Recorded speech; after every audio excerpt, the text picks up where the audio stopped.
Hello, good afternoon, and welcome to the Midday News.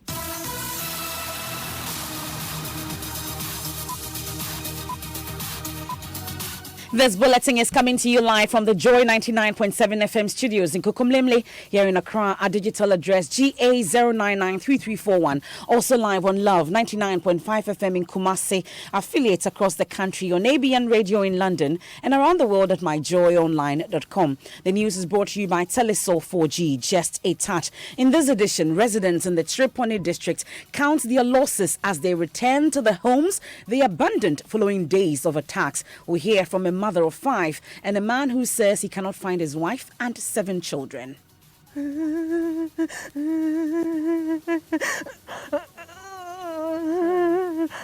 This is a sleeping room for my children. When they just got here, they burned all the food stuff at the booth. Meanwhile, MP for the area breaks down after watching impact of the conflict on his family and calls for an establishment of a complaints and conflict resolution committee in the affected districts. So, in fact, it put me off and I went blackout. So, apologies that we're having to let you tell the story.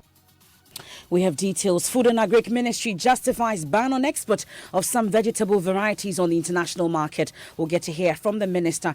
And as processes towards the election of MMDCs in 2021 kickstart, local government minister rallies for yes votes in upcoming referendum in December this year.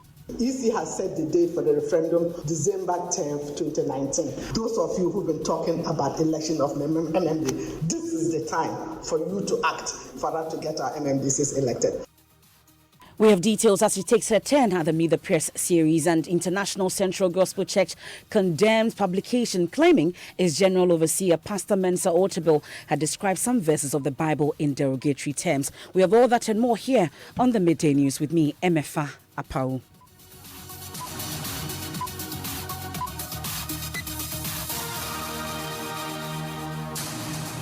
I have nothing now. Everything is gone.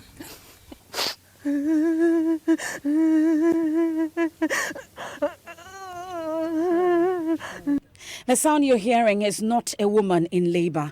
It is a woman in pain, staring at the destruction of everything she owns.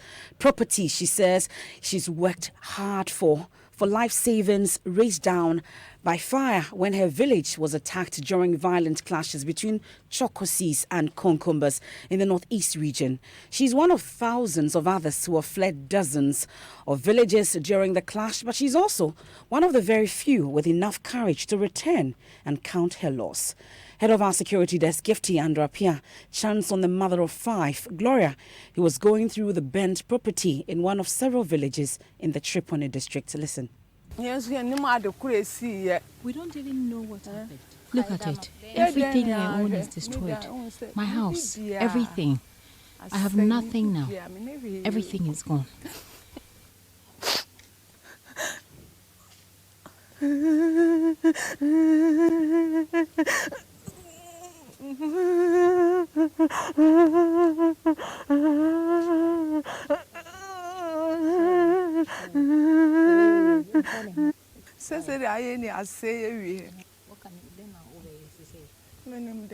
Do I know what to do?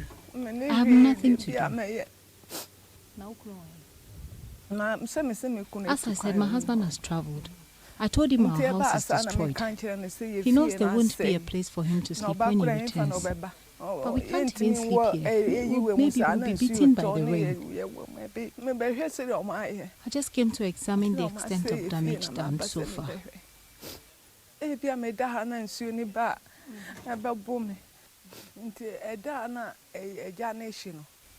On that day, I saw fire in the nearby village, so I called my children and we ran.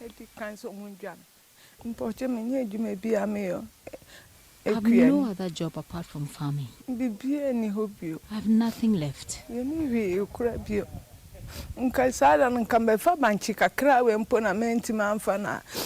On the same day, I wanted to come for this cassava, but I couldn't, and it's also destroyed.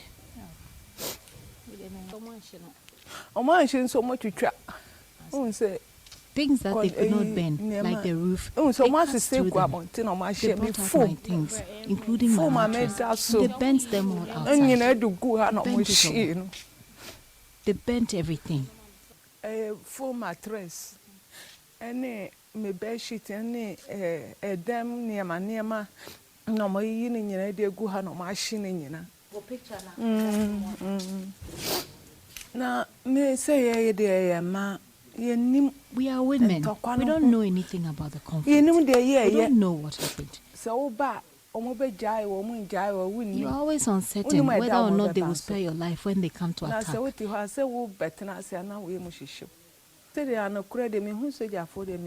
not afraid of the soldiers when I see them around because I've done nothing wrong.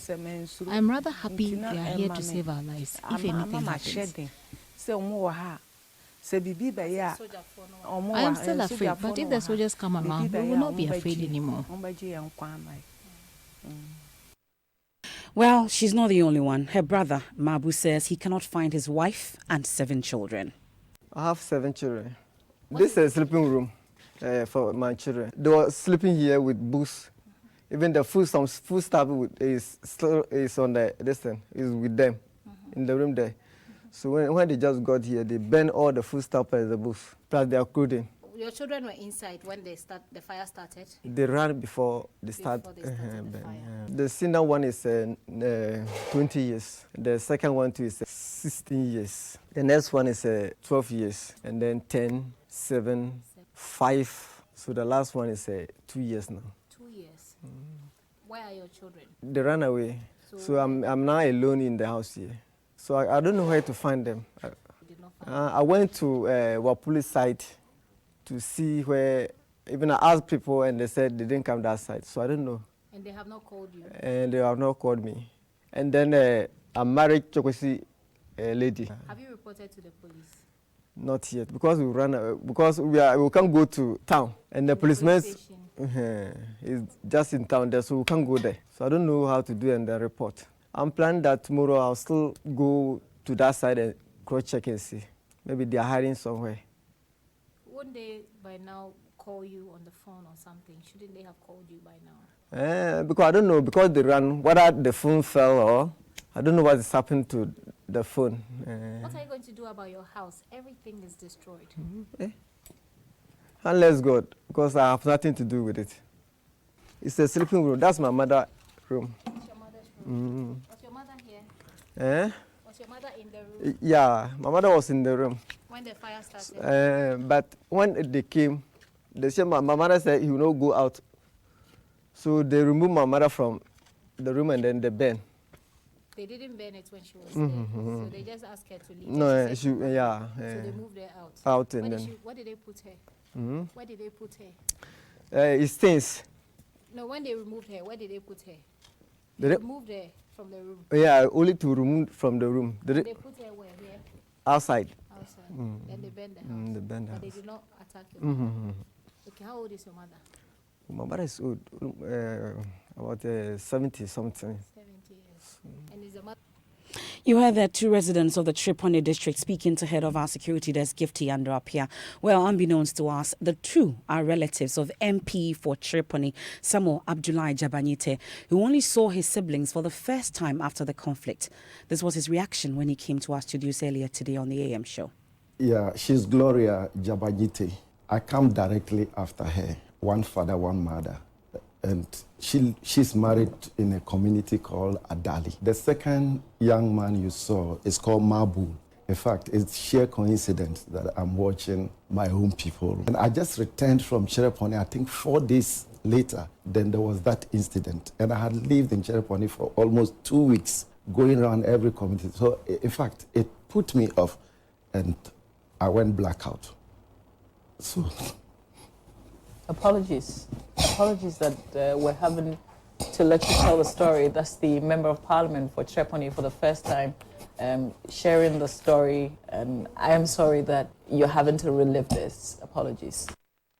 Mr. Jabanyite is calling for the establishment of a complaints and conflict resolution committee in the affected district as a way of ensuring lasting peace. We have a 2-pronged approach to this issue in our bid to resolve it. First is the military solution. It is not an end in itself. It's a temporal or stop-gap measure that will cease fire. Then the real negotiation, mediation will come in. The numbers are not very much, and in terms of logistics too. So because of that, the military and the police are not able to deploy to all the entry points and the ends of the communities. Because there are many. I think the proposal some of us made is that to ensure trust amongst the people, we should establish a complaints and a conflict resolution committee that will be made up of very objective-minded persons, fair people of the two major ethnic groups in both districts, and then with some religious leaders and some NGOs in these two regions to make up the committee who would work directly with the military. So the proposal is that the Northern Regional Peace Council, together with that detachment and then the committee that is going to be put in place, will work together to ensure that when a Konkuma man comes to make a complaint, there are going to be Konkumas on the committee. So even when he's told the right thing, like what you have said, probably we don't find the truth in it, or we think it should be done that way, he can't go back to his village to say he has been denied justice because probably they've not listened. Because when a follow-up is made, his own people who are members of the committee can explain to the rest of the members, vice versa, the Chekosi side and all that. Chereponi MP Samo Abdullahi Jabanyite. This is the Midday News here on Joy 99.7 FM. We'll move on to some other stories now, because the Minister for Local Government and Rural Development, Hajia Alima Mahama, is calling on political parties and the media to support the upcoming referendum for the amendment of the law that will allow Ghanaians elect their metropolitan, municipal and district chief executives. Speaking on the Meet the Press series a while ago, the minister noted that the Electoral Commission has set December 10, 2019 for the election, signaling that's the referendum, signaling that all is set for the election of MMDCs in 2021. The president has the control to appoint all the district chief executives, but he is yielding that control and saying that I'm giving the power to you, putting the power in the hands of the people to elect their MMDCs. And it started with a referendum in December 2019. EC has set the date for the referendum, December 10th, 2019. I call on the media to pick up this campaign, support the campaign, and ensure that we get a yes resounding vote. Now, Hajia Alima also announced that her outfit has rolled out systems aimed at assisting local assemblies to increase revenue internally. Now, MMDCs or DCAs often are unable to take initiative within their jurisdictions due to inadequate resources or limitations on the common fund. My colleague Ernest Kojomenu is at that press conference and joins us on the line. So, Ernest, we understand that 10 districts have been singled out as the most hardworking in terms of increasing their IGFs. Tell us more. Yeah, that is the 10th district, and top of that list is Sunafo South. They increased their revenue between 2016 and 2018 by 238%. The minister did not give us the raw figures. They promised to do so subsequently, but that is followed by Brim North, Jama North, East Gonja, Upper Dentra, West Impoho, North Gonja, Bosuntri, and Tatale. The interesting thing about these assemblies is that the major assemblies like the KMA, the AMA, and what have you, did not feature. And so these are municipalities, assemblies that you consider small as compared to the metropolitan assemblies. And so the minister says what they're doing is to make sure they capitalize on technology. So they are rolling out software that will help them track property rates. There's a digitized system that is harmonizing the street naming and the GPS, all in a bid to make sure that they increase revenue and make sure that they're able to carry out developmental initiatives by themselves. without relying on the central government. My colleague there, Ernest Kojomenu. Now, Defense Minister Dominic Nitiwo says a statue of Major Maxwell Mahama, which will be unveiled later today, should be a reminder to Ghanaians the rule of law must always reign. Major Maxwell Mahama was killed by a mob at New Obuasi in the central region, leaving many in the nation grief-stricken. We'll hear from the minister, but 2 years on, some Ghanaians are worried that citizens still attempt to take the law into their own hands. There's more in the following report. The viral video capturing men with clubs and stones beating the life out of a young soldier left many shocked. The calls for swift punishment of those involved was loud. The family remained worried as arrests and release of suspects were widely reported. The people who are involved in contributing in one way or the other to get him killed are more than 50. 2 years on, 14 persons are still standing trial for the crime. 10 of the state's 14 witnesses have already testified. The crime is still fresh in the minds of James, Daniel, and Sean, who can almost recall the incident as if the news broke yesterday. Unlucky person to find himself in that situation. A captain, Major Mahama, very sad. I can understand how his family and loved ones must feel about his death. The family of a soldier had indicated plans to set up a foundation to campaign against mob justice. Other Ghanaians had also called for an end to citizens taking the law into their own hands. There has, however, been more than 10 attempted or successful lynching stories reported by the press since May 29, 2017, when Major Adam Mahama was killed. James, Daniel, and Sean find this worrying. Yeah, it's because now people have lost trust in the justice system. The police, how are they dealing with cases when people bring cases to them? How do they deal with it? Look at the Anas video. Things need to be put right. If things are put right, the country will be fine, and these things will come to a minimum. They believe the greatest monument that could immortalize the late soldier would be a restoration of confidence in the justice delivery system. The decision looked like that. So I think that the lessons that we need to draw, not just out of mob justice, but out of how we deal with everything around us, is our attitude as a people. We have no value for human beings. That is why even law enforcement is not being done properly, because I believe if laws are properly enforced, 80% of our problems will be solved. And I don't think our politicians, be it NDC, NPP, they are ready to enforce the law rightly.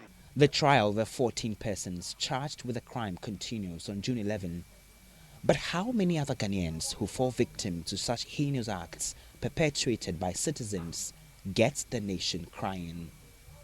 The murder of Major Mahama should have shocked the conscience of all Ghanaians for us to say never again. So later today, a 20-foot monument will be unveiled in honor of the slain soldier at the Airport Hills roundabout. Now, speaking to Joy News on the sidelines of the flag-raising and wreath-laying ceremony to commemorate International Day of United Nations Peacekeepers Defense Minister Dominic Nitiwo says his outfit will continue to educate people on mob justice and the need to allow the law to deal with persons suspected of crime. I hope that we have learned a lesson as a country, because the whole essence was to stop people from meting out instant justice. So I hope that as Ghanaians we have learned from what we have done. The monument we are unveiling today clearly is what will remind Ghanaians that we should let the rule of law continue to reign over us and not take the law into our own hands. But I hope that we have learned a lesson. We'll continue to speak on it. We'll continue to educate people. We'll continue to let people know that even if you suspect someone of a crime, report him to the police, or make sure that that person has a right to live until that person is proven guilty and the court decides otherwise. But we hope Ghanaians have learned. Defense Minister Dominic Nitiwo will take a quick break here on the Midday News. When we return, mother of 13-year-old allegedly defiled by two men, one of whom is a chief in her community, seeks justice for daughter as she struggles to cater for her medical bills. He pushed me onto his bed and had sex with me. I cried for help, but the house was empty. And later, International Central Gospel Church condemns publication claiming its General Overseer, Pastor Mensa Otabil, had described some verses of the Bible in derogatory terms.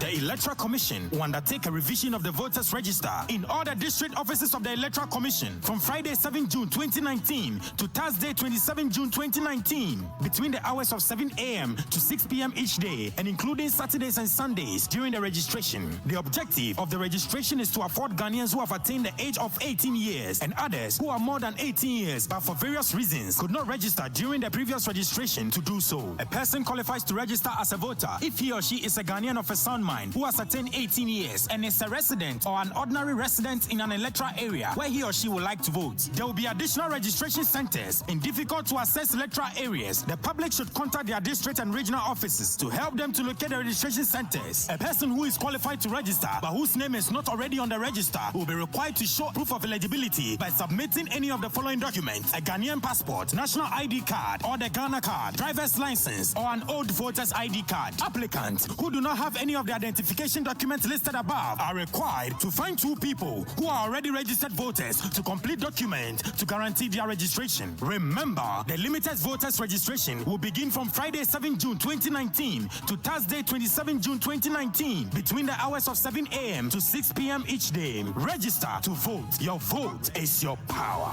Because your vote is your power. Register to vote. Because your vote is your power. So this is Sparks. Yes, welcome to Sparks Foods and Beverages. A busy kitchen. Very, very busy kitchen. So what's cooking? Right now we have some plantain chips cooking and some coconuts cooking alongside. We're trying to make some flavored plantain chips. Very delicious, one of a kind in this country. Plantain chips packaged in different flavors and coconut flakes, just how you'd love them. This Wednesday on the Joy Business Van, we had food and beverage manufacturing startup Sparks, producers of Tainers and Sprinkles. The attractive packaging would make you fall in love with food all over again. Derek Hanor is CEO. The first challenge with our domestic plantain chips was that usually over 90% of the time it's not packaged attractively. It's just to get by, something that you would be able to pick. So we decided, no, we have to add more value to it. You have to look attractive. You have to picture it. You have to, appreciate what you're using your money to buy. A miracle in every bite. The Joy Business Van, this Wednesday on TV, radio, online, and on ground. It is powered by Joy Business and supported by EcoBank, the Pan-African Bank.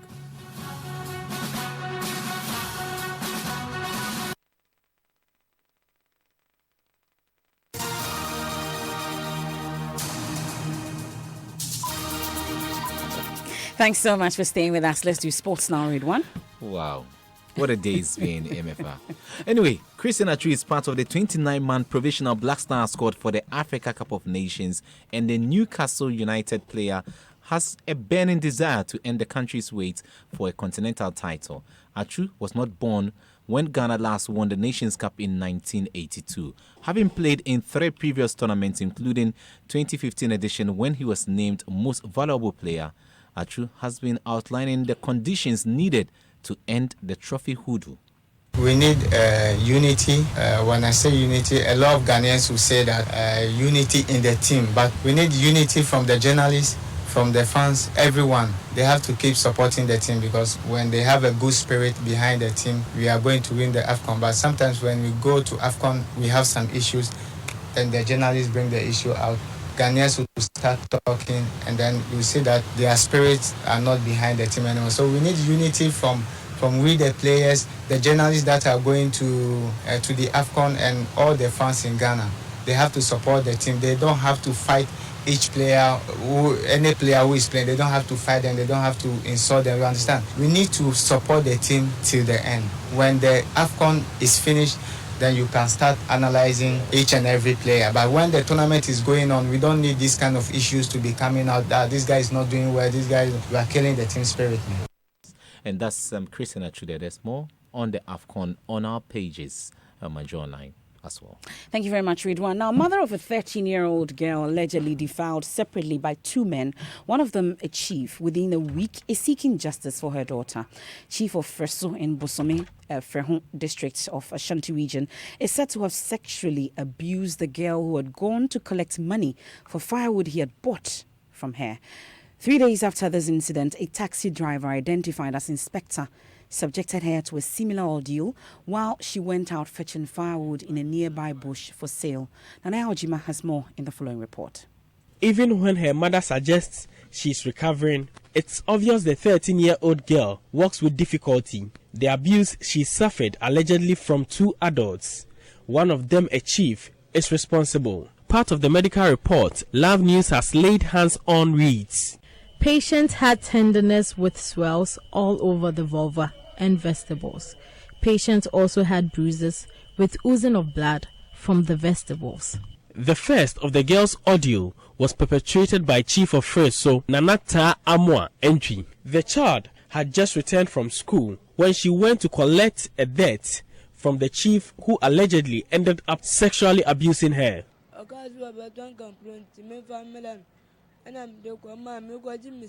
She says, I had tried several times to get my money, but to no avail. The last time I went there, he invited me to his room and brought out some money for me. I reached out for it, and he pushed me onto his bed and had sex with me. I cried for help, but the house was empty. He threatened to curse me with his tools and other deities if I told anyone about this. Even before her mother got to know about the encounter with the chief, a taxi driver she identifies as Inspector also defiled her in the bush. 4 days afterwards, this man, who is a friend to my elder sisters, sent me on an errand. When I returned, he was in the bushy area close to the refuse dump. He made me come over and also had sex with me. One morning, my mother couldn't get me money for school. He saw me on my way to school and told me to come for the money. I went because I was hungry, and again, he had sex with me. We'll get the latest on this incident in our subsequent bulletins, but it's time now for our security tip. In the Joy News Security Week, we are focusing on how to avert kidnapping, which has become topical in recent times. Tips. 1. If you have to meet someone for the first time, do it in a public place with lots of people. Always inform a trusted person of your whereabouts, and if possible, don't go alone. 2. Proud parents, please stop putting information about your children on social media. Kids are very trusting. They will follow any adult who knows their name, what toys they got for Christmas, or what their bedroom looks like. Meanwhile, the adult may have got all that information from your social media pages. Don't put your kids in danger. Go to your social media page right now and take off any personal information about your kids that could be used by a kidnapper. And 3, if your loved one is kidnapped, you must inform the police immediately, even if the kidnapper tells you not to. They are trained to handle these situations without putting your loved one in danger. So let the police take over and cooperate with them fully until your loved one is returned. That's it. Stay safe out there. Of course, you'd want to stay safe. Now, the Food and Agriculture Minister is today justifying his decision to place an indefinite ban on the export of some vegetable species to the international market. On Monday, the ministry, in a press statement, announced a suspension on pepper, tomatoes, cabbage and other leafy vegetables. The EU market indicated it has become necessary due to alarming rate of local and external interceptions on vegetable consignment. They've been giving more on that. We'll bring you in our subsequent bulletins. But the International Central Gospel Church has rejected a publication claiming that Pastor Mensa Otabil had described some verses of the Bible in derogatory terms. The stories on some news portals claimed the ICGC General Overseer had described some scriptures in the Bible as senseless and stupid. There's a statement from the church, and my colleague Fifi Kumsen joins us with a copy of it. What does it say? MFR, it says, considering the significant interest shown in the sermon when it was preached and telecast, ICGC would like to take this opportunity to establish the following. 1. The church's theme for 2019 is wisdom. Consequently, most of Pastor Otabil's preaching this year has characteristically sought to throw light on the subject. 2. The sermon in question was entitled God's Nonsense is Wiser Than Man's Sense. The choice of this unusual title was based on 1 Corinthians 1:25, which says, because the foolishness of God is wiser than men, the weakness of God is stronger than men. And the third one says, the central thesis of the message was that God often chooses foolish, weak, unimpressive, and unsophisticated people and things to establish his purpose. Indeed, God's sense is wiser than man's sense. And we'll check out what's trending on social media quickly, Matt. All right, well, people are talking about Major Maxwell Muhammad's monument that's to be unveiled today. And Ladi is asking, is that the justice his family is seeking? And Andrews is also asking, has justice been served? Elizabeth Joy says, what monument when the people who killed him are walking around freely? Thank you, Maps. And our top stories, residents in the Tripoli district count their losses as they return to their homes they abandoned following days of attacks. And the MP for the area wept. There's more news when you log on to myjoyonline.com. I am MFA Pao.